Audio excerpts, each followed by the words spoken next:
Oi, tudo bem? Os transtornos do déficit de aprendizagem atingem de 5 a 15% das crianças em idade escolar.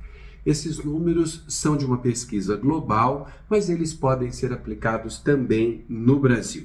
Sobre o tema, eu converso com o professor de História e psicólogo Rafael Ferreira. Ele é especialista em terapia cognitivo-comportamental, trabalha há mais de 20 anos com a educação de crianças e adolescentes e fala conosco de Londrina. Tudo bem, Rafael? Tudo certo, Edenilson, tudo bem, muito obrigado pelo convite. Eu que agradeço a sua disponibilidade. Rafael, o que é o transtorno do déficit de aprendizagem? É aquele que compromete o desenvolvimento de determinado aluno, né, no rendimento escolar. E aí, para entender esses transtornos, é preciso uma série de diagnóstico, envolve uma série de profissionais para conseguir fazer um diagnóstico mais preciso para que a gente possa oferecer para essas crianças aí um atendimento mais assertivo. E quais são os transtornos mais comuns, né, de aprendizagem, mais comuns no Brasil? Estudos comprovam que o maior índice de transtorno de aprendizagem é o TDAH, né? É quase que posso falar como fosse uma epidemia de TDAH, né? Porque os diagnósticos estão se multiplicando desde os últimos anos, assim, desde a pandemia. Vamos pegar um recorte aí, né? E assim, como eu trabalho no setor educacional, a gente percebe que esses casos chegam com grande quantidade. Assim, a prevalência no mundo hoje de TDAH é em torno de 7,2% das crianças. Mas esse número varia. Por quê? Porque o TDAH está relacionado a uma série de fatores ambientais, históricos, né? E até mesmo nutricionais. Quando você fala de crianças com TDAH, você precisa analisar todo um histórico dessa criança para entender, né, como ou porquê, ou se ele de fato tem TDAH ou alguma outra dificuldade de aprendizagem. Porque não é só o TDAH, nós estamos falando de, como eu disse, né, o TDAH é o mais recorrente nas escolas, principalmente, mas outros transtornos como a descalculia, a dislexia, né?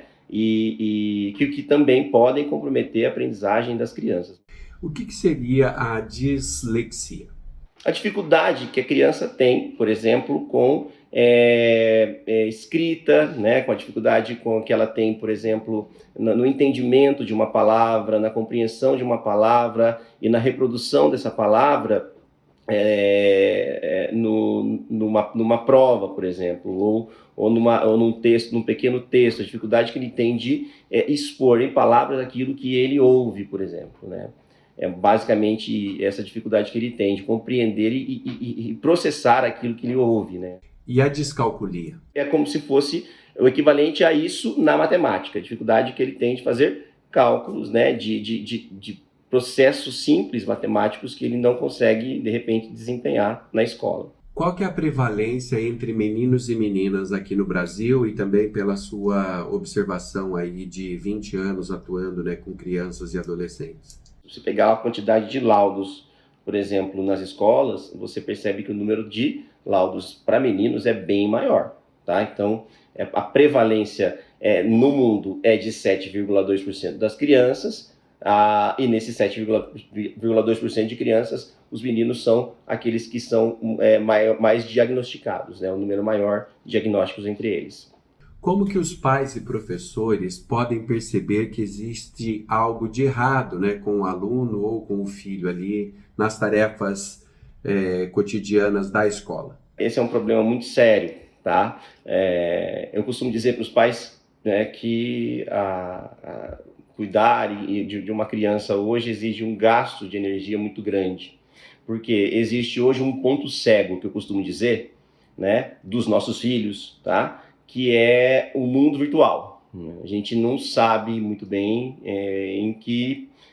onde ele está navegando. Se você não prestar muita atenção no que ele está fazendo, né, com o seu celular, a gente vai ter aí uma certa dificuldade para ajudar essas crianças, não só na escola, como também no desenvolvimento da vida dele e na própria segurança dos nossos filhos, quando a gente fala em mundo virtual. Então, os pais precisam estar muito atentos, observarem muito isso, né? Estarem sempre conectados com as escolas, para entender o quanto o seu filho está absorvendo aqueles conteúdos que estão sendo dados nos colégios. Por quê?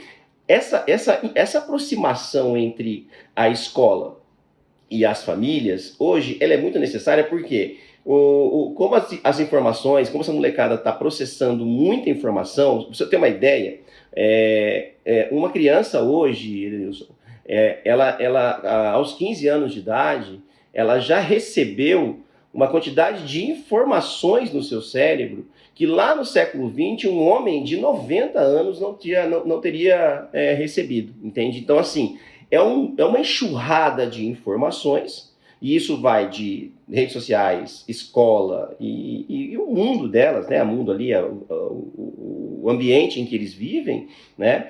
Que vai, de certa forma, deixar essa criança super conectada e, ao mesmo tempo, com uma quantidade de informações tão grandes, que a dificuldade que ele vai ter, inclusive, de estabelecer prioridades dentro da escola, por exemplo. Então, os estímulos são muito mais interessantes do que para muitas crianças do que o que ela está aprendendo no colégio. Então, o que os pais têm que fazer? Observar. Né? Os pais precisam estar atentos, conversando com os professores, conversando com as coordenações, conversando com seus próprios filhos para saber as suas dificuldades, entender, vai fazer uma reuniãozinha rápida com o filhinho ali para saber, olha, a sua nota em matemática caiu esse bimestre, por que houve essa queda? Né? Por que está com tanta dificuldade em geografia? Olha que legal, apontando as coisas boas também, olha que legal, você conseguiu uma melhora em história, entende? Então, o que os pais precisam saber, a receita é muito simples, é estar mais atentos, é conversar mais com seus filhos. O problema é que a realidade hoje complica um pouco, porque a nossa vida está muito frenética e as casas a gente está vivendo sob o mesmo teto das crianças, mas em mundos diferentes. É aquele ponto cego que eu te disse, né? O pai chega em casa cansado, vai para o celular. A criança já está em casa no celular, entendeu? O pai deita no sofá ao lado da mãe e nenhum dos dois está conectado. Pelo contrário, são conectados com os seus celulares, entende? Então as famílias precisam se aproximar mais. E isso é saúde. Né? A receita de uma família saudável é a relação pessoal entre elas. Né? E isso está se perdendo. Então as crianças estão com dificuldade na escola, o marido está com dificuldade no relacionamento com a esposa, e isso vai virando um problema crônico que a gente precisa parar, observar e mudar nosso comportamento, porque é aquilo que eu falo, né? Você é da psicologia também, né? O comportamento ele não tem causa, ele tem consequência, entende? E aí a gente está vendo aí um comportamento bastante preocupante por parte das famílias e a gente precisa estar atento e mudar esse comportamento para melhorar um pouco mais essa questão da saúde emocional e também da saúde, né? Do desempenho escolar das nossas crianças. Como é feito o diagnóstico? Seria um grupo de profissionais, o ideal que seria participassem desse processo, né, que vai do psicopedagogo, né, o psicólogo, um psiquiatra, se for necessário, tá? Uma série de testes e avaliações psicológicas para entender se aquela criança tem ou não aquele determinado transtorno que estão sugerindo. E claro, sem dúvida, a participação da escola da criança nesse processo é fundamental para que para que esse diagnóstico seja o mais preciso possível. Tomando todos esses cuidados que você citou, Rafael, ainda é possível confundir o transtorno de déficit de aprendizagem com outros transtornos? Com certeza. Porque o transtorno de déficit de aprendizagem, ele tem, como eu disse, né, um envolvimento de uma série de profissionais para chegar a um diagnóstico mais preciso. Mas quando você negligencia determinados diagnósticos, né, a gente já chega ao longo desses 20 anos, a gente viu laudos de 2, 3 linhas, né? Então, assim, cadê os testes? Cadê todo o procedimento para que aquele transtorno seja identificado? Mas é importante entender que uma série de fatores estão relacionados ao transtorno, que são fatores ambientais, fatores nutricionais, fatores históricos, por exemplo, o TDAH com um componente genético, é preciso levar isso em consideração. Olha, o pai tinha TDAH, o filho, então, tem grandes chances de desenvolver, entende? Então, para esse diagnóstico ser bastante preciso, é necessário que haja uma análise completa, uma análise geral, né, dessa criança, um estudo completo dessa criança e das relações sociais e ambientais e históricas dessa criança até o momento em que ela apresenta ali alguns sintomas desses transtornos. E como é feito o tratamento? O tratamento do TDAH, quando você fala de crianças, ele é bastante polêmico, né?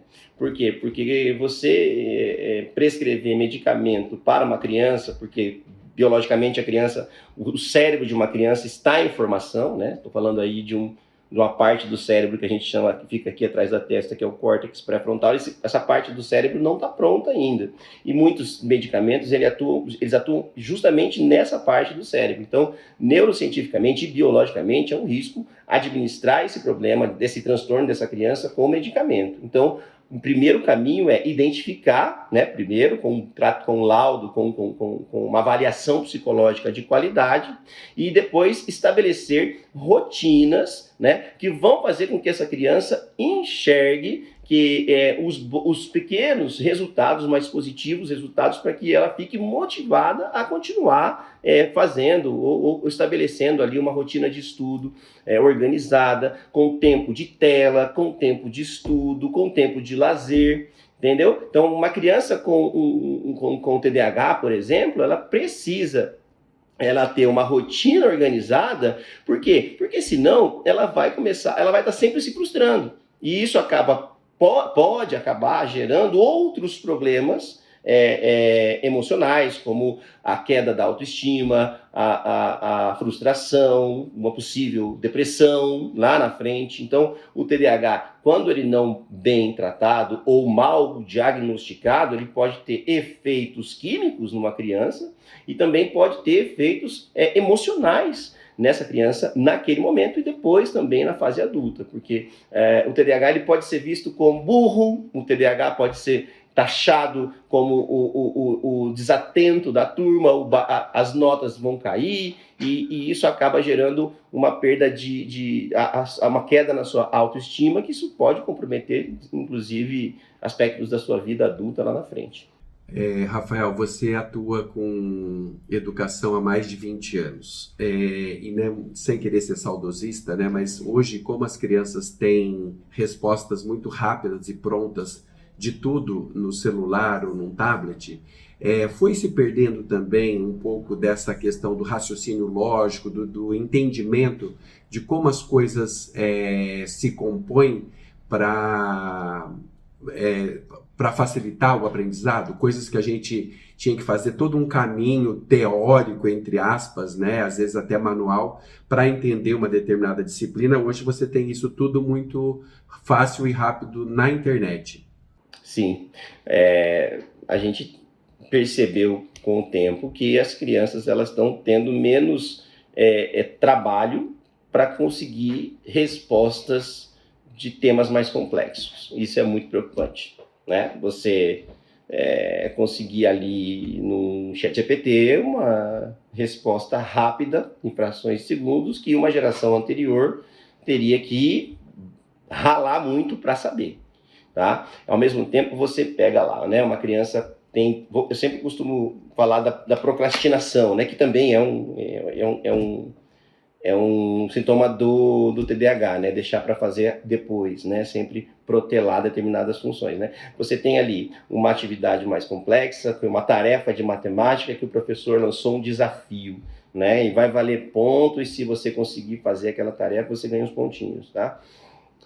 Isso é de um lado. Do outro lado, você tem o celular, o Netflix, né? As redes sociais. Né? Qual caminho é mais prazeroso? O que vai te trazer recompensa mais rapidamente? Né? Aquela atividade que as crianças preferem, que seria as redes sociais, os aplicativos, os jogos. Né? Então, essa geração, ela tem acesso a essas informações mais rapidamente, então ela fica um pouco mais preguiçosa para poder buscar respostas a temas mais complexos, como aquele desafio do professor de matemática, Mas, ao mesmo tempo, ela tem esse mundo à disposição e se ela souber aproveitar, de repente, ela pode tirar proveitos que nós não tiramos no passado. O problema é equilibrar. A questão é equilibrar, né? Você usar as redes sociais para estabelecer interações sociais saudáveis, ok. Se você utilizar a internet para ter respostas que antes a gente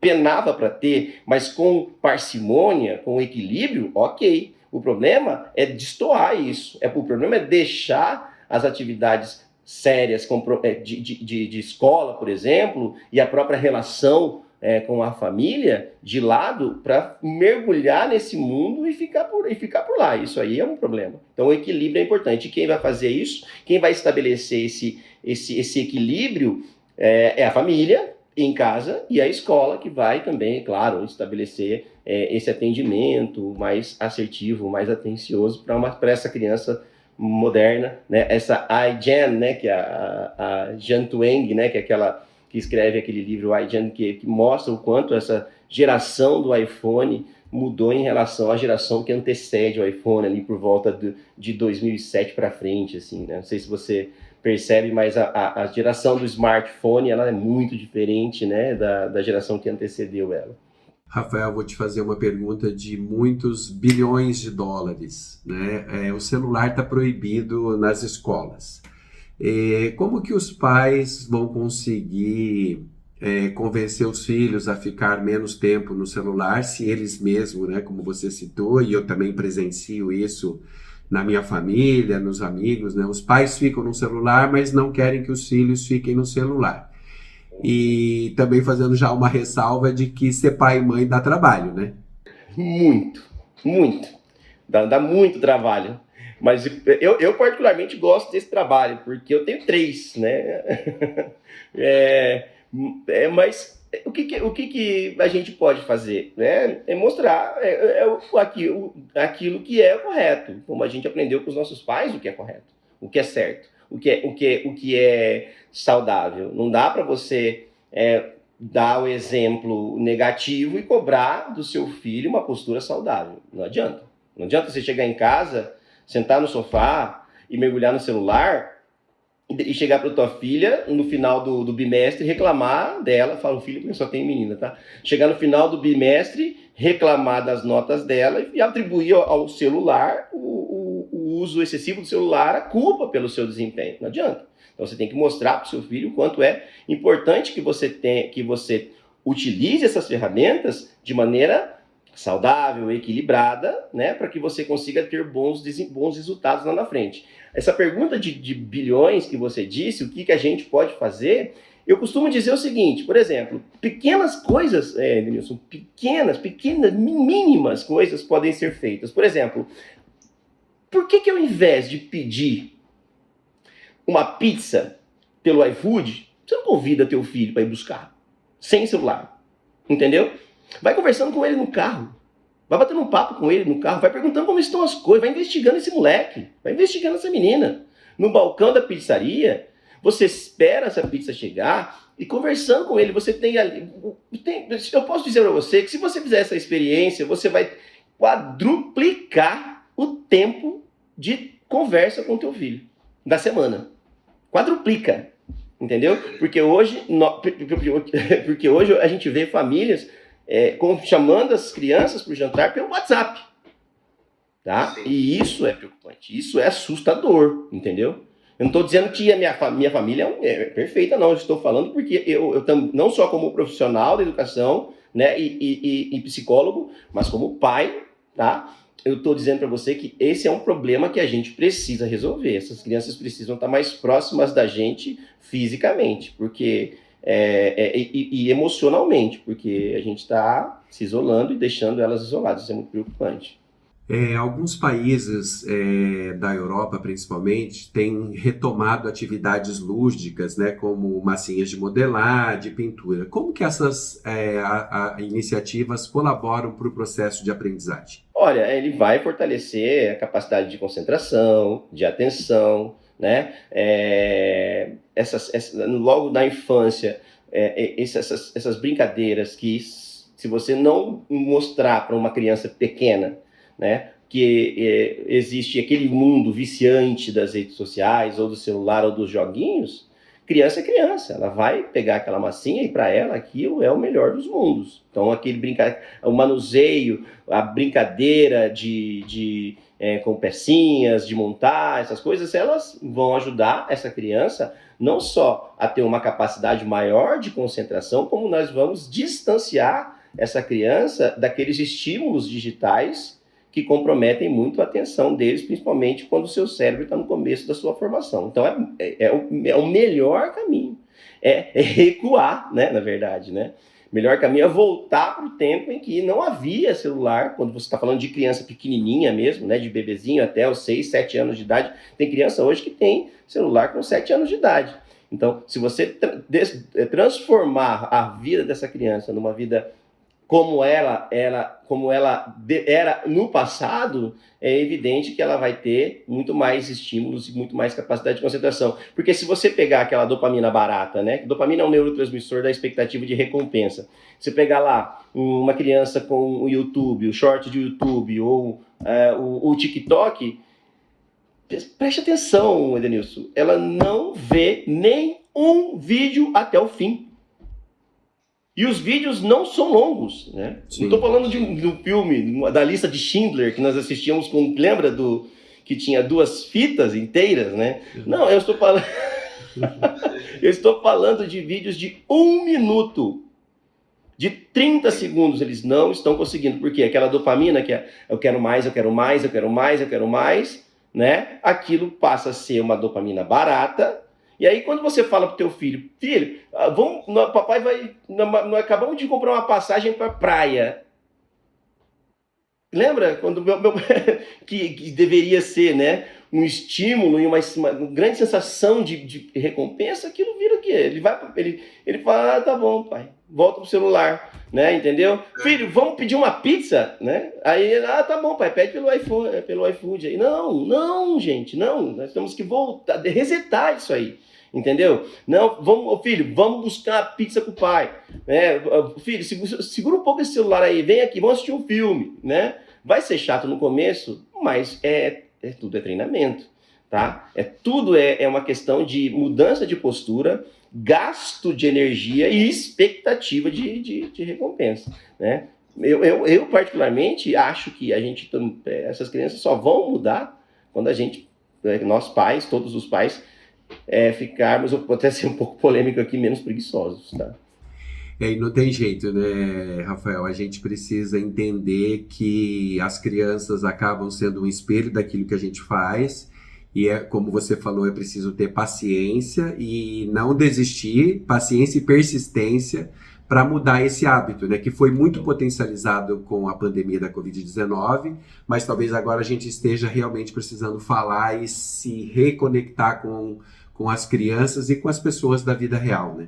É importante deixar registrado, Denilson, que a pandemia não causa, né, como você disse, ela potencializa problemas que já estavam em evidência muito antes da pandemia, né? Por exemplo, os índices de depressão na adolescência, eles já estavam em crescimento principalmente a partir ali de 2010, com a chegada do Facebook, com depois o boom do WhatsApp e do Instagram.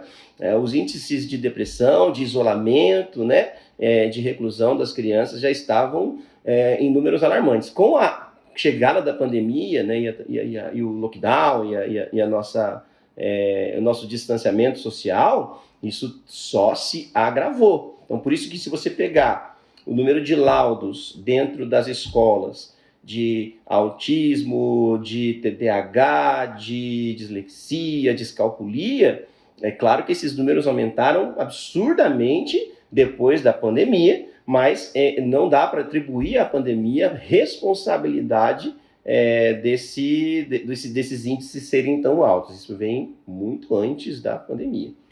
Rafael, muito obrigado pela sua entrevista. Eu agradeço a oportunidade, fico feliz em ter sido convidado por vocês e espero que essa oportunidade se repita lá na frente. Com esta entrevista, nós encerramos a série sobre os transtornos que acometem as crianças e os adolescentes. Nós esperamos vocês no próximo vídeo. Tchau!